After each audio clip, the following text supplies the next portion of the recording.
Sim. A gente sai de casa muito mais. Eu não acho assim uma boa ideia comparar. Então, mas eu não acho uma boa ideia comparar. Não estou desmerecendo, eu já fui benzido muito.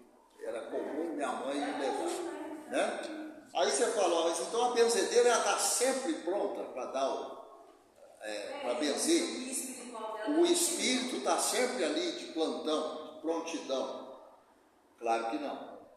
Claro que não. A gente viu aqui, claro que não. Né?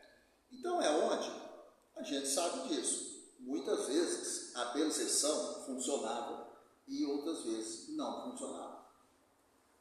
É onde muitas vezes a pessoa às vezes até ficava descrente, falava, não, esse negócio de benzer, isso é bobagem, isso não leva a nada. Mas por quê? Porque nós acabamos de ver aqui, ó.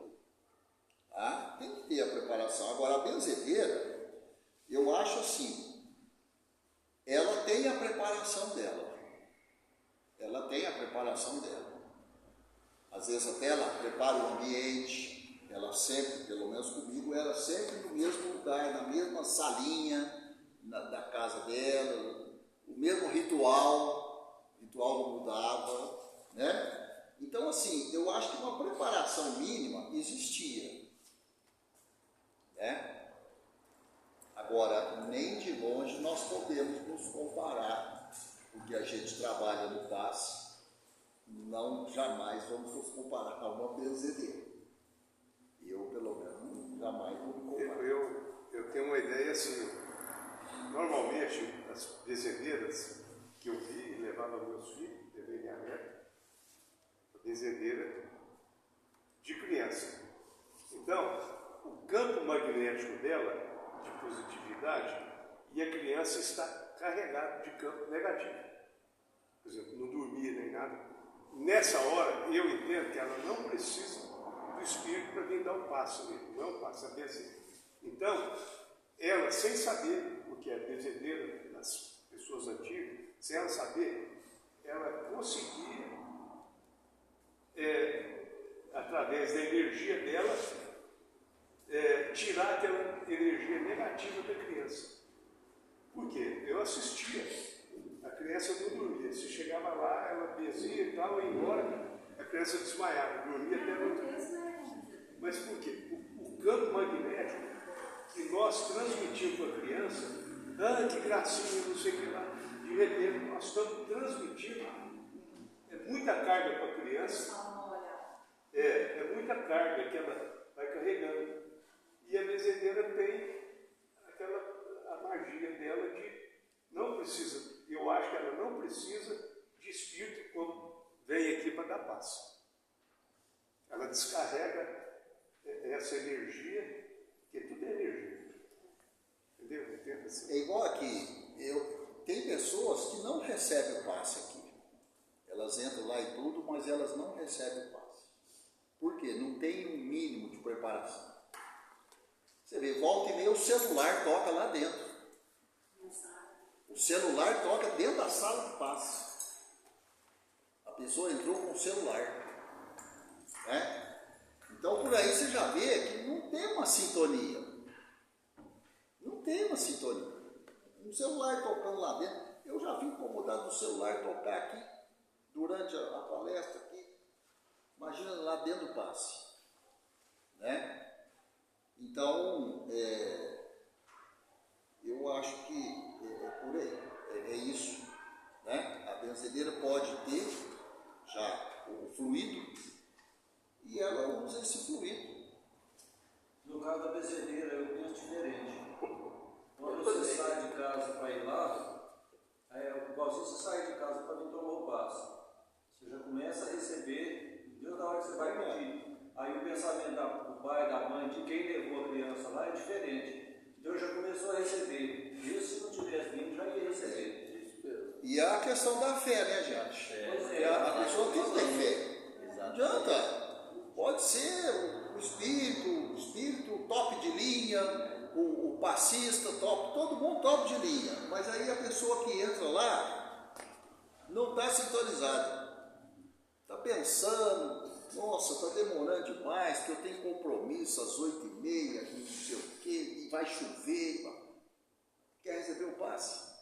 Deixa eu contar um caso, só para ilustrar. A mãe do meu ex-sócio é bezedeira, está lá com seus 90 anos, e a minha neta agora está com 20, estava com 1 ano. E aí, levei ela na casa dela. Era um domingo, tipo 8 horas. E ela, não, traz aqui, vou benzer. Foi abraçada. Aí benzeu tudo. Passou uns 3 minutos, a filha dela saiu do quarto, vomitando. Vomitou tudo e tal, eu vi mesmo, foi dona Ana aqui, que foi a Marina, né? Ele falou, espera. Aí ela melhorou lá, saiu do banheiro, foi lá na sala, eu sabia que só estava dando passe. Eu sabia que só benzendo, desculpa. Sabia que só estava benzendo.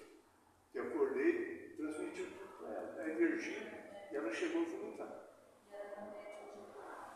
Você vê, aí pode ser que esteja um espírito. Eu acho que é aquele campo magnético. Eu nunca tinha assistido isso. É isso. No momento do passe, depois de orar silenciosamente, o médium é inteiramente envolvido pelos fluidos curadores, auridos no plano superior, e que se canaliza para o organismo do doente. Ô Marcos, só para deixar claro, nós estamos estudando aqui é o passe, não é benzedor, não é nada, é o passe. É o passe que nós estamos estudando. É muito importante ao passista conservar-se em sintonia intuitiva com o seu mentor espiritual. A este cabe dirigir a mão humana, que se veicula ao trabalho, a altura ou direção dos órgãos enfermos e mais necessitados de medicação fluídica. Então tem que ter essa sintonia do médium com o espírito que vai interceder. E ele chega inclusive a te intuir o movimento das suas mãos, onde você vai parar a mão, os movimentos e tudo mais. Mas tem que estar sintonizado, não tem jeito de ter essa intuição, essa ligação, né? Não conversará durante o passe. Não conversar durante o passe, de jeito nenhum. Fará a aplicação em silêncio. Seu coração transformar-se-á numa usina de luz, a configurar-lhe a afetividade radiante, amadurecida sob o sol do Evangelho do Senhor. Sua mente será passiva, reunida à do orientador espiritual dos passes, registrando-lhe as indicações nas faixas do bem. Nas faixas do bem. Né? Então, mais uma vez, tem que ter essa sintonia. A partir do momento que a gente entra ali, nós temos que pensar só nisso, no mentor, quem vai nos ajudar, quem vai nos assessorar, né? Não dá para pensar em outras coisas. A pessoa está fazendo, ela faz só com a mente. Prece com a mente, falar. Justamente, tá? Sua mente será passiva. Esse trechinho aqui eu achei muito importante. Quer dizer, a mente passiva, então não é para ficar pensando outras coisas. Ah, será que ainda tem muita gente para tomar passe? Estou cansado, ficar aqui em pé. Né? Quantas? Será que todo mundo já tomou passe? Será que vai chover? E não termina esse passe? Então sua mente não está passiva. Ela está trabalhando em outras coisas, outras ideias. Aí a sintonia foi quebrada. Né? Não se deterá em saber se é o fígado que dói, o estômago que se desorganiza, o coração que palpita, o tórax que se oprime, a cabeça que estala, a perna que se rebela. Então não tem que saber isso. Não tem que saber. O espírito que está ali assessorando, ele que sabe. E ele já direciona tudo para onde precisa. Tá? A pouco e pouco aprenderá a confiar-se ao seu mentor. Médium confiar no mentor, repletando o seu coração de humildade, por não atribuir a si mesmo qualquer alívio permitido. Então não é o passista que vai imprimir alívio. Não é. Precisa de ter humildade nesse sentido, completa. E só então, após esse repetido exercício de confiança e renúncia, com absoluta isenção de qualquer ostentação vã, estará sendo conduzido na aplicação dos fluidos regeneradores nas áreas orgânicas em que são requisitados.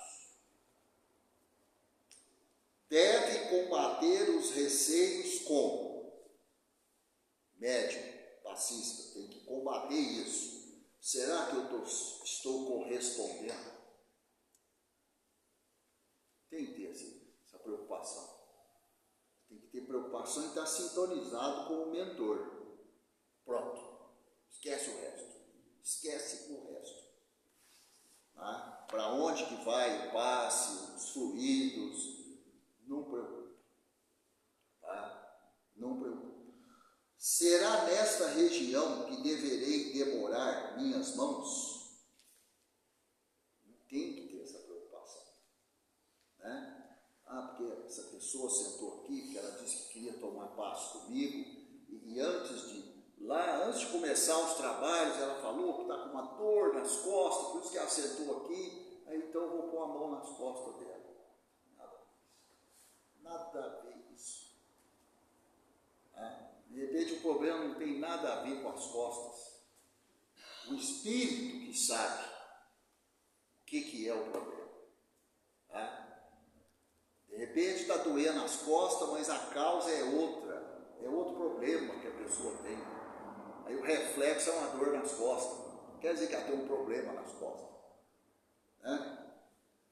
Tais receios, legítimas interferências mentais do passista, quando banidos da nossa alma no momento do passe, tornarão limpa a nossa casa mental para as induções que a espiritualidade maior ofertar para a fluidoterapia. Entrega nas mãos do mentor. Faça a sua parte. Mente passiva. Conecta só no mentor. Orações. Pensa só no mentor. Deixa o resto com ele. E é com ele. Você não é nada. É só um intermediário ali. Olha lá. Mas tem que colaborar. Senão nem como intermediário a gente não serve. Se a gente não fizer isso aqui, nem como intermediário a gente serve. É por isso, Márcio, que se o médium passista não tiver uma boa concentração, muitos às vezes saem da sala, sente uma dor de cabeça, estou mal-estar, estou isso. Pode acontecer. Não é? Pode acontecer. Falta de equilíbrio, né? Exatamente. Porque a energia negativa passa tudo para ele. A gente leu aqui, no final do ano, a congestão fluídica. A gente leu aí para trás. Congestão fluídica. Culpa do médium. Culpa do médium. Ele que está desajustado. Né? E aí acaba não sendo efetivo com o paciente. A mesma coisa, gente, aqui no plano terreno. O médico vai fazer uma cirurgia. Ele tem que estar preparado mentalmente. Se ele entrar na sala cirúrgica com 1 milhão de problemas, né? Vai. E acontece às vezes aqueles absurdos, né? As coisas dão errado, acontece ali uma falha, né? Que Por quê? O cara não está preparado, não estava preparado para fazer cirurgia no outro lado. Então, não é diferente aqui com o passe. Né? A intuição oriunda de reflexão e estudos. Intuição oriunda de reflexão e estudos. Humildade e renúncia é a grande mestra do passista. Isso aqui a gente tinha que escrever e pôr na parede, lá dentro da sala de passe. Para a gente entrar e ler isso toda vez. A intuição oriunda do reflexo e dos estudos, de humildade e renúncia, é a grande mestra do passista. E está conosco como sexto sentido permanente, quando rompemos com todas as reservas infundadas de nossa pequenez de fé. Então, não é fácil para a gente tem que romper isso aqui, essa pequenez de fé, porque realmente nós temos uma pequenez de fé. Não temos uma fé grande, todos nós temos uma pequenez de fé. E nós temos que romper isso aí. Se a gente quer trabalhar dentro daquela salinha lá, com responsabilidade. Né? O momento do passe, pois, não é o de evocação. Não é o de doutrinação dos desencarnados. Não é o de orientação formal do enfermo. Não é hora de nada disso. O momento do passe é e deve ser simplesmente o instante de transfusão fluídica que alivia as opressões espirituais ou fluídicas inferiores. Mais claro não tem jeito. Transfusão só, mais nada. Renovando o ânimo do paciente, hipnotizando-lhe os componentes somáticos no restabelecimento do equilíbrio perdido. Quando o paciente trouxer o hábito de manifestações indisciplinadas e que surgem tão logo se inicia o passe, caberá ao passista levá-lo a desconcentrar-se da zona mental deletéria. Em outras palavras, chama a atenção do paciente. Não, peraí, não é hora de mexer em celular, não. Não é hora de conversar. Oração. Eu já participei de sessões de passe onde era exigido que todos que fossem se sentar para tomar passe tinham que colocar as mãos sobre as pernas, as coxas, assim, todos. Não é para ficar de braço cruzado. Essa prática já. Sentar em cima das mãos, prender nas mãos. E a cabeça erguida. Pôr mão para trás. Não. A gente chega lá e fica assim, ó. Pois é. Tem a postura para saber, né, Márcio? Exatamente. Exatamente. E você vê, tem pessoas que entram ali, a pessoa senta onde não tem passista. Não sei, se dá uma confusão mental na pessoa, não tem ninguém lá, ela acha que quem vai dar passe nela? Não tem ninguém lá, não. Aí a gente tem que ir lá falar, aí não tem, você tem que sentar de cara.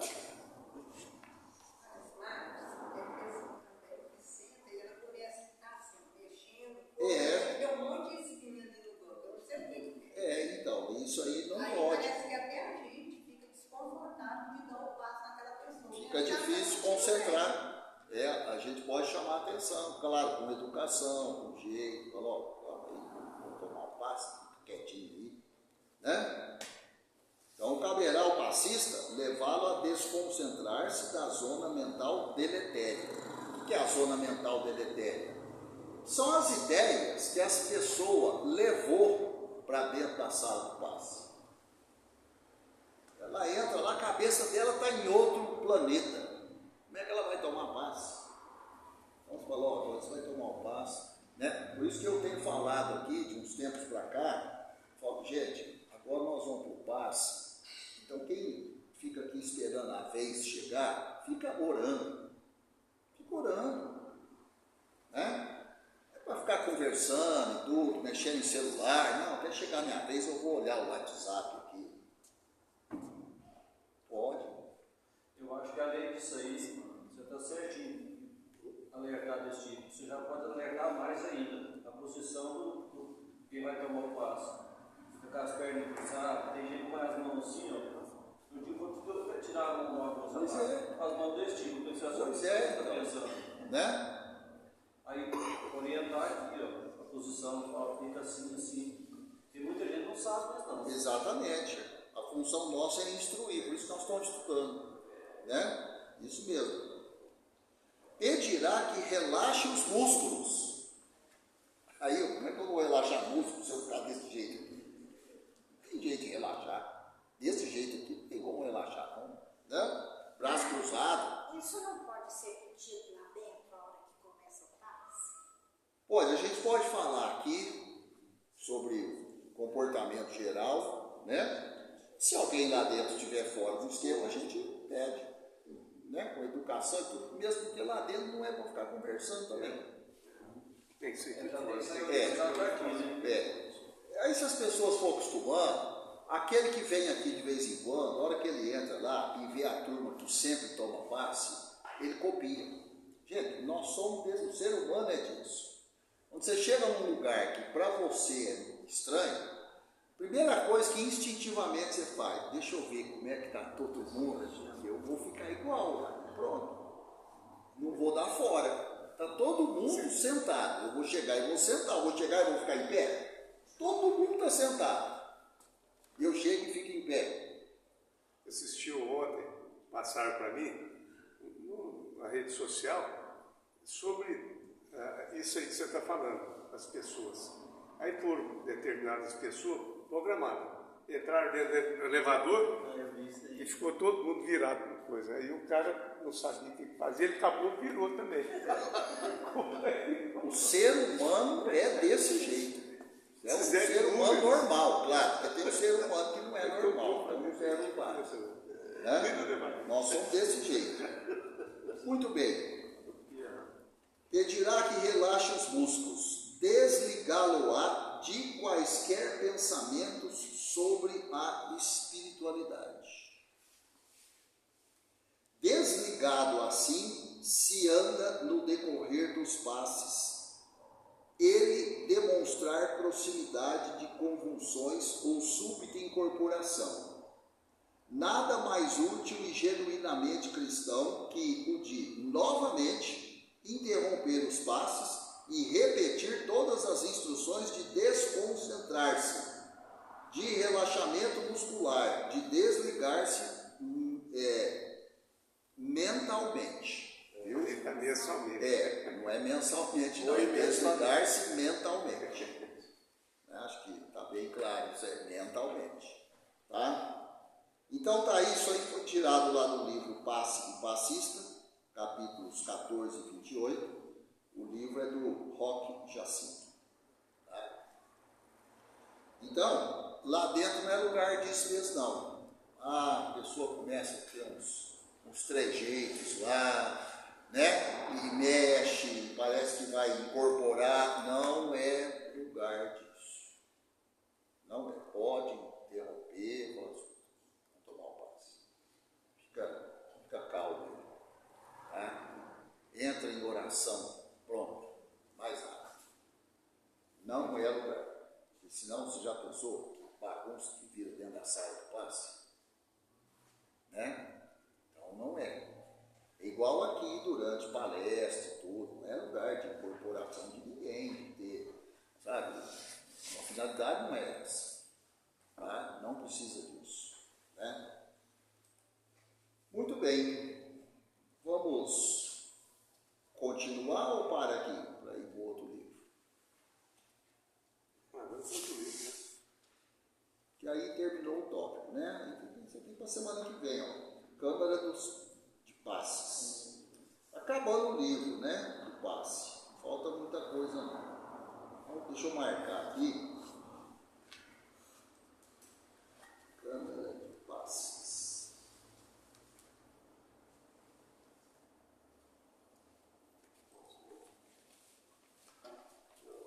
Roda para cima lá. Vai lá no. Não, mais para baixo. Roda o mouse para cima. Hã? Página, falei lá na página inicial. Página inicial, segundo lá em cima. Aí. Ah, é. Eu tinha saído daqui, ó. Beleza. Vamos ver. Fica caladinho, né? Quer ajudar agora? Ai, eu não só sei.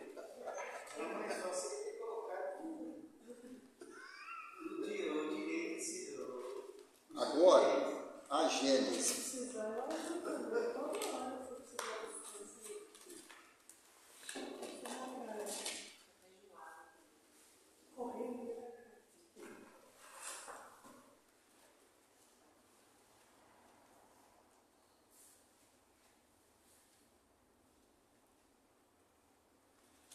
Me ajuda aí. Eu acho que a gente terminou o capítulo 2, né? Alguém anotou? Está na providência. Hã? Providência. A providência? Ah, não terminamos então? Não. Página 55. A providência. A minha parou aqui na visão de Deus. A última parte do. Pois é, eu confesso para vocês que eu fiquei em dúvida, sabe?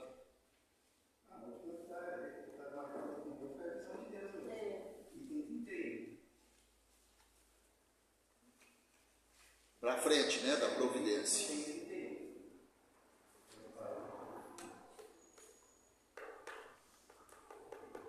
estou marcando a providência. Só que eu não digo falei. Ah, é. O meu está marcado aqui. Nesse. Então, eu também marquei, ó. Eu não estava achando essa marca aqui. Eu achava que a gente estava mais para trás. Não sei, nem procurei para frente. Já não chegou tão longe assim. Então a gente foi mais para frente. A visão de Deus. Então vamos lá. 31. Se Deus está em toda parte, por que não o vemos? Boa pergunta. Se Deus está em toda parte, por que não o vemos? Simplesmente porque não observamos, só isso. Vê-lo-emos quando deixarmos a terra? Vê-lo-emos quando deixarmos a terra? Tais as perguntas que se formulam todos os dias. Todo mundo pergunta isso, das mais diferentes idades, das mais diferentes religiões, né? Hã? Pois é. A primeira é fácil de responder. Qual que é a primeira? Se Deus está em toda parte, por que não o vemos? Por serem limitadas as percepções dos nossos órgãos visuais, elas os tornam inaptos à visão de certas coisas, mesmo materiais. É verdade. Nós não damos conta nem de ver todas as coisas materiais. Imagina coisas espirituais. E não é qualquer espírito. Né? Continuando.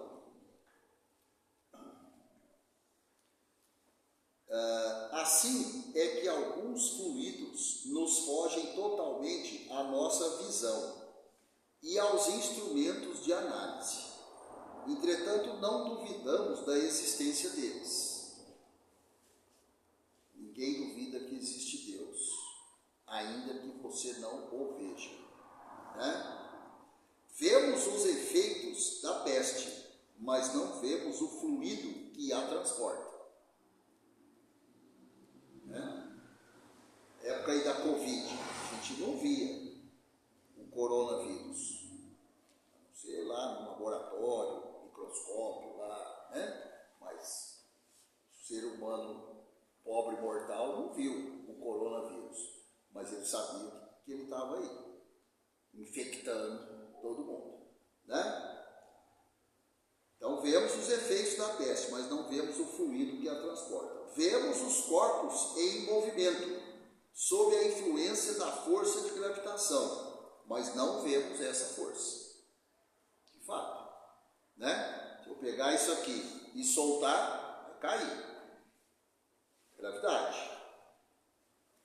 Eu vejo o efeito, mas eu não vejo a gravidade. Mas eu sei que ela existe. Não solta não, porque vai cair. Né? Aí tem uma referência ao item 19. Deixa eu ver aqui do que se trata. É uma nota do editor.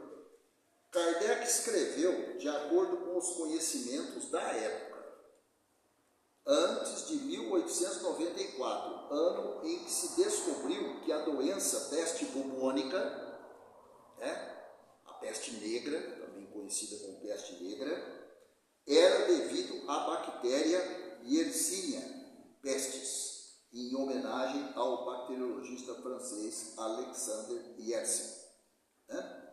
1863 a 1943, que é transmitida ao homem pela pulga do rato. A peste bubônica, quem transmitia era o rato, né? Na verdade, a pulga que estava no rato. Tá? A peste bubônica foi um desastre, né? Na época foi assim, ceifou milhares e milhares de vidas, né? E não tinha o que fazer. Mas era consequência principalmente do quê? Das péssimas condições sanitárias vigentes na época. Não existia saneamento nessa época. Hoje, inclusive, eu mencionei isso numa aula, justamente nessa época aqui, eu só não citei Kardec, nada, né? Porque na sala de aula sempre tem gente de tudo quanto é religião. Eu falei, olha, nos anos 1800, Londres era a cidade mais importante do mundo. Do mundo. Cidade disparada, a mais importante cidade. Era impossível ficar nas ruas de Londres. O odor fétido de fezes, de urina humana, não tinha saneamento. Não tinha. A população de ratos era muitas vezes maior que a população humana que habitava a cidade. Então a peste bubônica tinha que acontecer mesmo. Em São Paulo é assim, né? Diz que é 10 ratos por habitante. Mas a peste bubônica mesmo, ela ocorreu nos anos do século XIV. Mais para trás já tinha peste bubônica. Naquela época, 1/3 da população europeia foi dizimado. Foi dizimado, justamente. Mas por que também? Olha lá. Naquela época, a infraestrutura das cidades era pior ainda. Exatamente.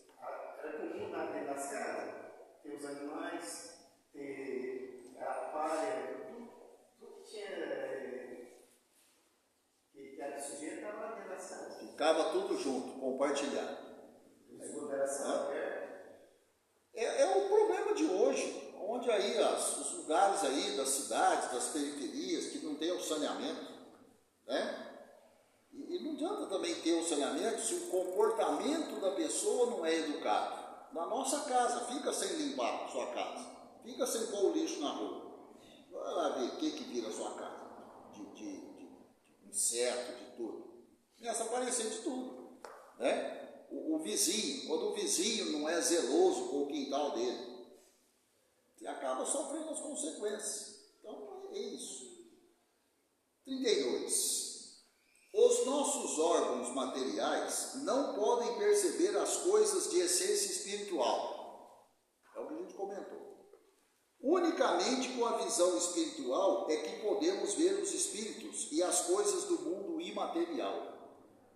Visão espiritual. Somente a nossa alma, portanto, pode ter a percepção de Deus. A nossa alma pode ter a percepção de Deus. Dar-se-á que ela o veja logo após a morte? Aí é a segunda pergunta que foi feita. Né? Primeiro perguntou por que a gente não vê Deus, se ele está em toda parte. Então, respondeu. Aí depois perguntou, mas depois que eu morro eu vejo Deus? Porque aí eu não sou material mais, eu desencarnei. Então, vamos ver a resposta. A esse respeito, só as comunicações de além-túmulo nos podem instruir.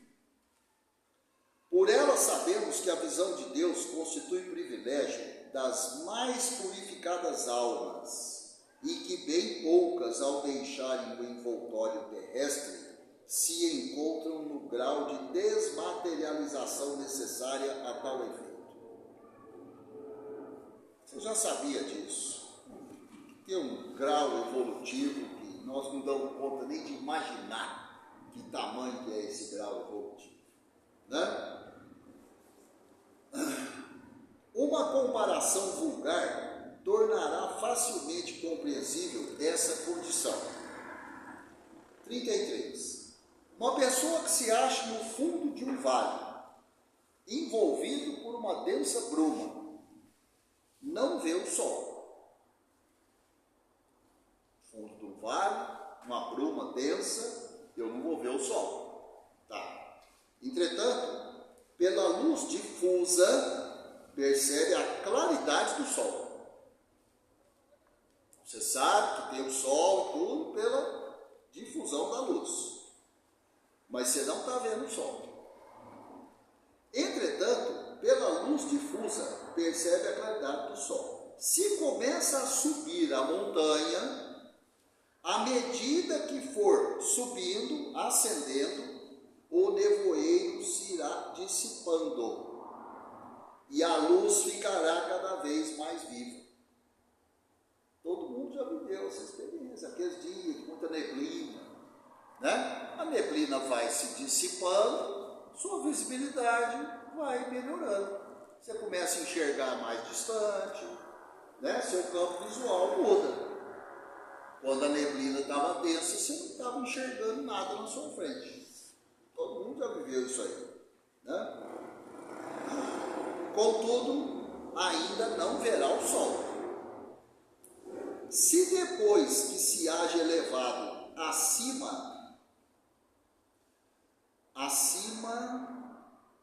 da brumosa e chegando a um ponto onde o ar esteja perfeitamente límpido, ela o contemplará em todo o seu esplendor. Então, é a comparação que ele está fazendo aqui. Se o espírito fosse elevando cada vez mais, né, ele vai enxergando cada vez mais.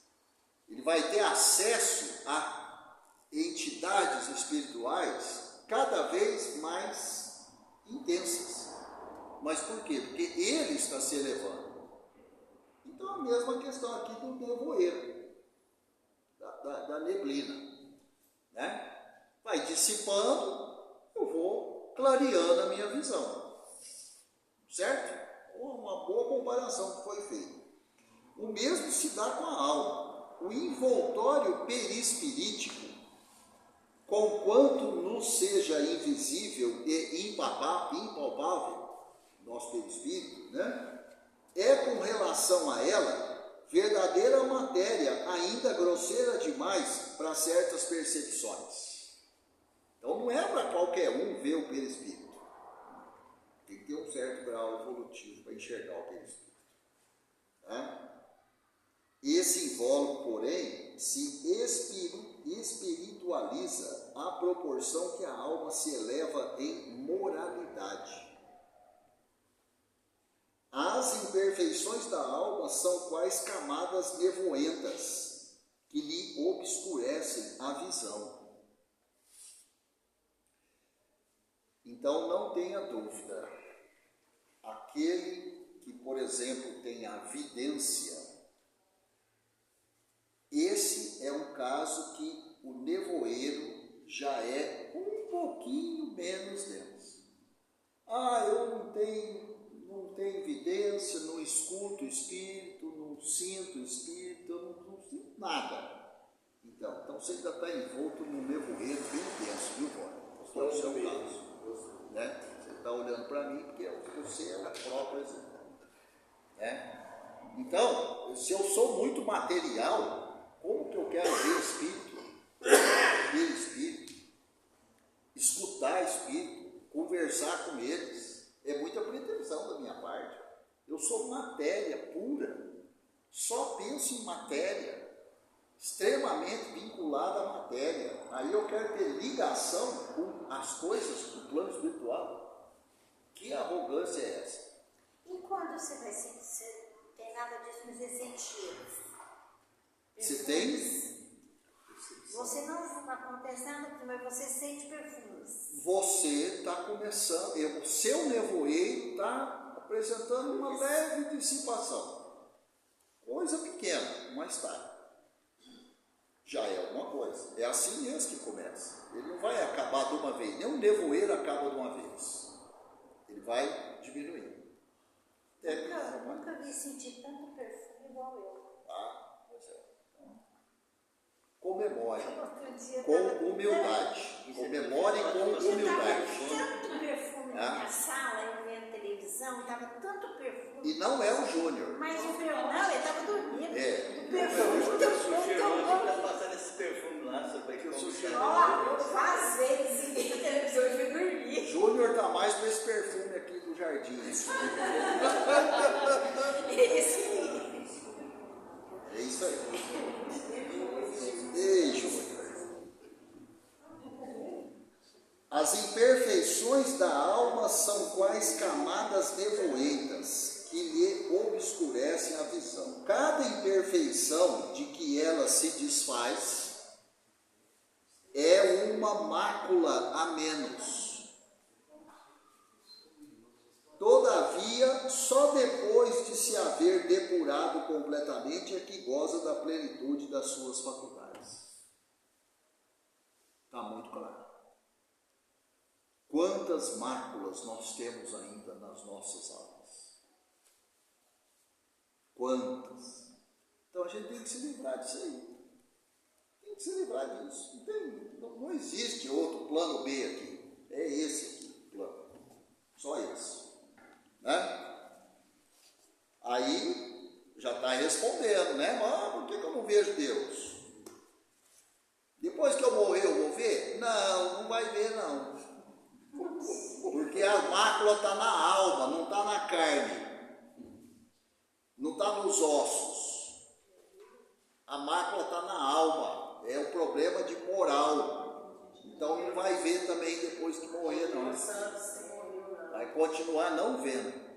Tá? Tem que resolver o problema da alma. Não é do corpo. Tá?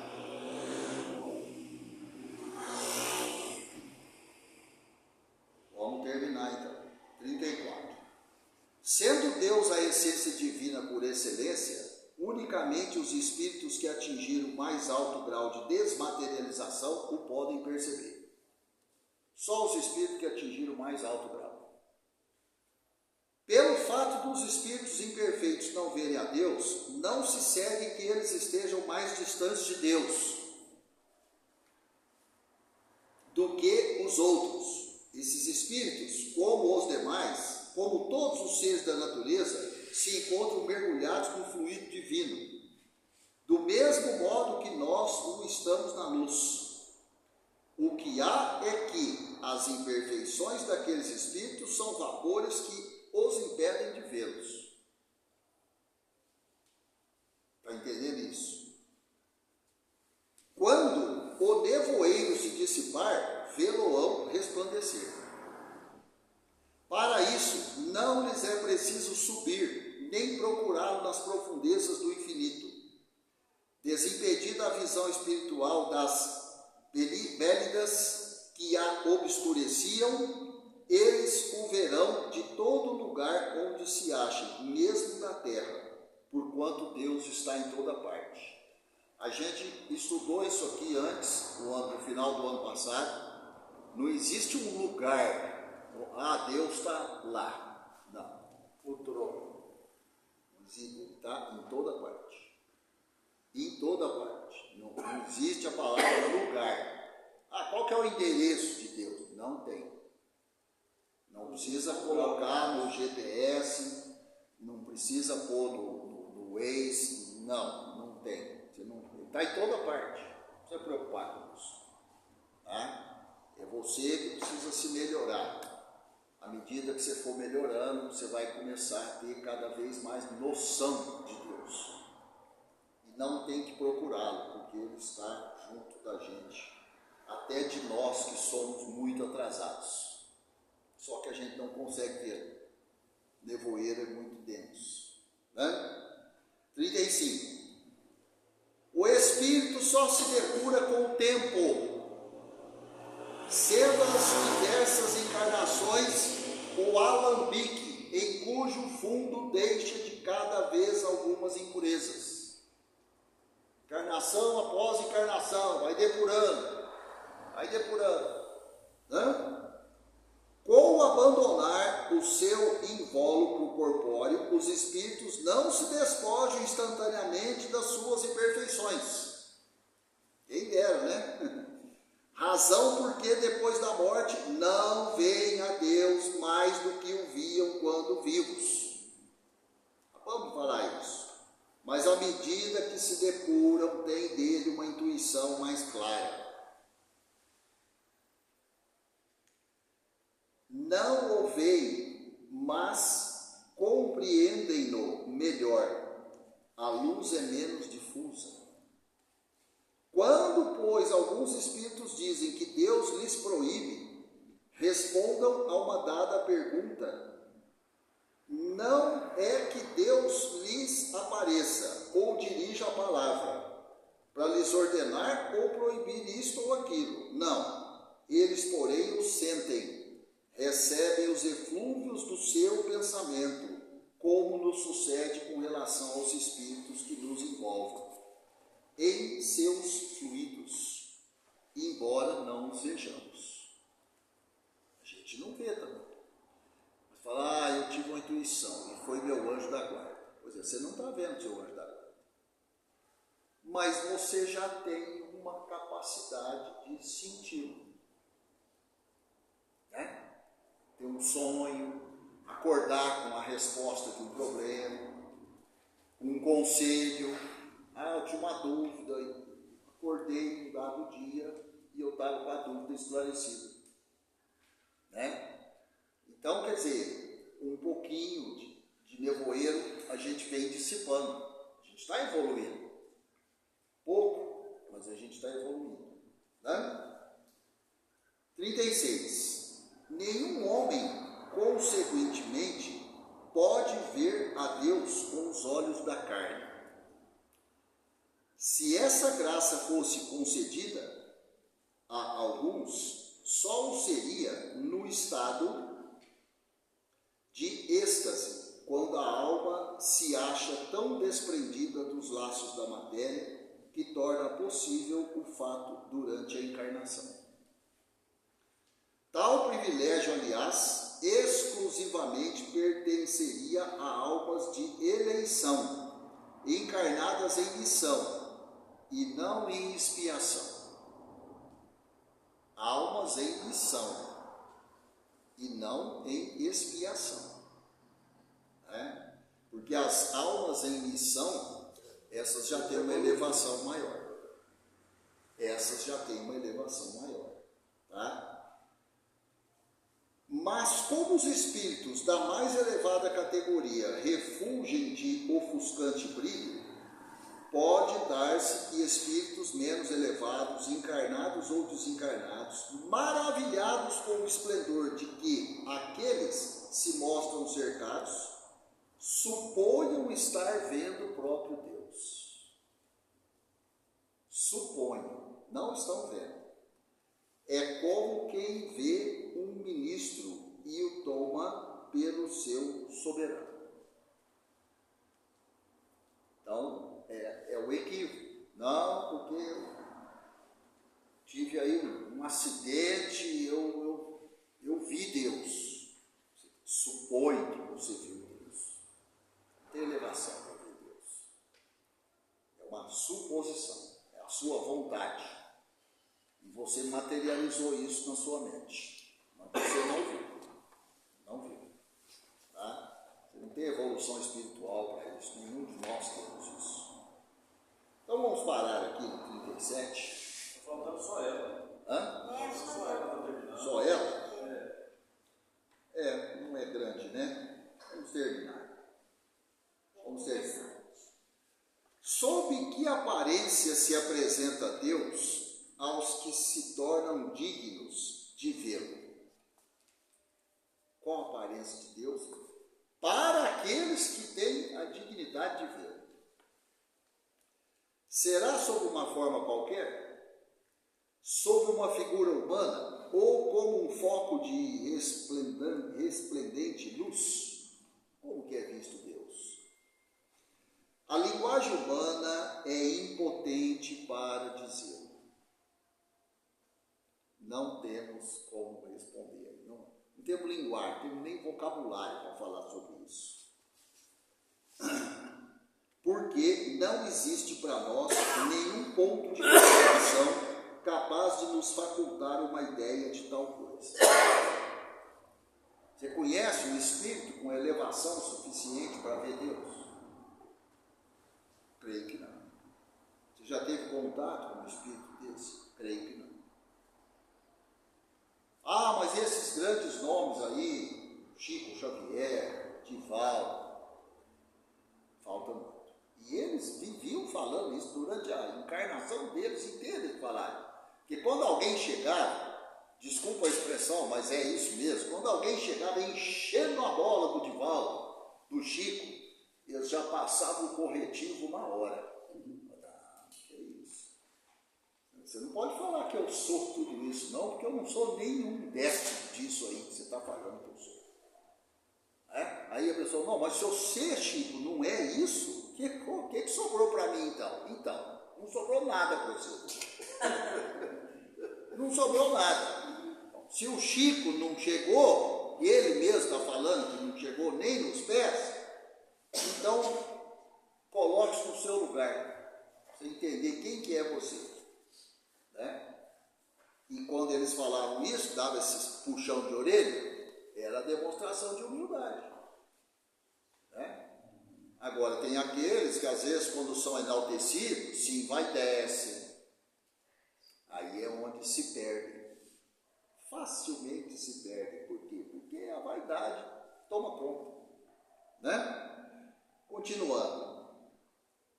Somos quais cegos de nascença, a quem procurasse inutilmente fazer compreender-se o brilho do sol. A nossa linguagem é limitada pelas nossas necessidades e pelo círculo das nossas ideias. A dos selvagens não poderia descrever as maravilhas da civilização.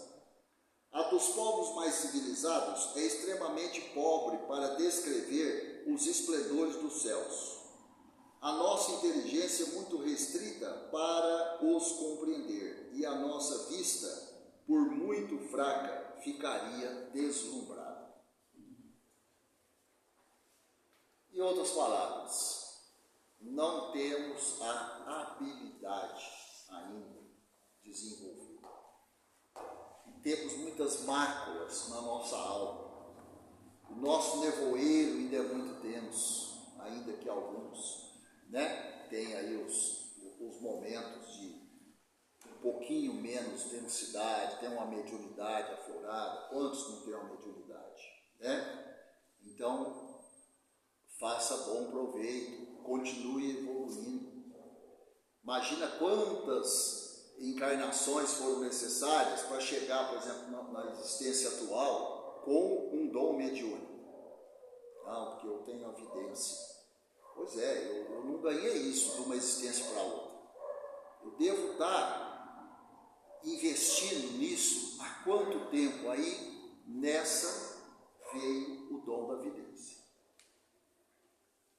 Aí se eu me enalteço, se eu fico todo vaidoso, não, porque eu vejo os espíritos e tal, e eu converso com eles, eu posso rapidamente perder tudo isso.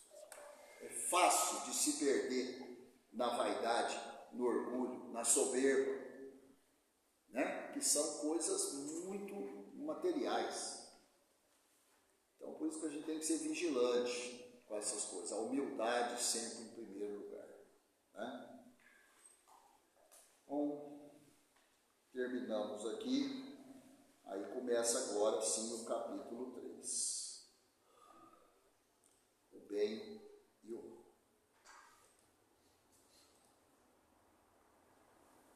Algum comentário?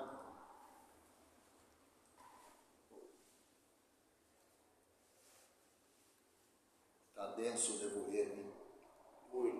Muito. Está denso.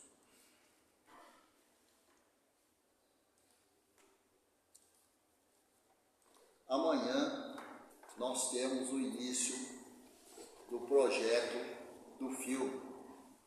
Para quem ainda não está sabendo, toda primeira quinta-feira de cada mês, amanhã, a primeira quinta-feira do mês de fevereiro, às 19h30, nós estaremos exibindo um filme de conotação dos princípios da doutrina. Tá? Então, venha, traga, convide alguém, fala, vamos assistir um filme, não paga nada, vamos assistir um filme. Né? Amanhã é o filme Minha Vida na outra vida. Né? Minha vida na outra vida. E outra vida. Tá? Você vai pôr um pedaço aí? Fazer um teste. Tá, você vai fazer um teste. Você acha? Tem algum ator conhecido, né? Eu não sei, eu nunca vi esse filme, que tem ator conhecido. 2? 2 vezes já assisti. Hã? Se eu já assisti? Não, se tem algum ator que é mais conhecido. Tem. A própria artista era conhecida. É. Não lembro o nome dela, mas na hora que vocês verem, ela... Tá. Deve ser bonitona. Isso você guarda. Muito. Tá certo. Ela aparecia. Tá certo. Lucas Cassandri. Viu, Márcio? Amanhã, como, por exemplo, lá onde está a Paula, nós pretendemos colocar os bancos mais aqui. Não, só pedi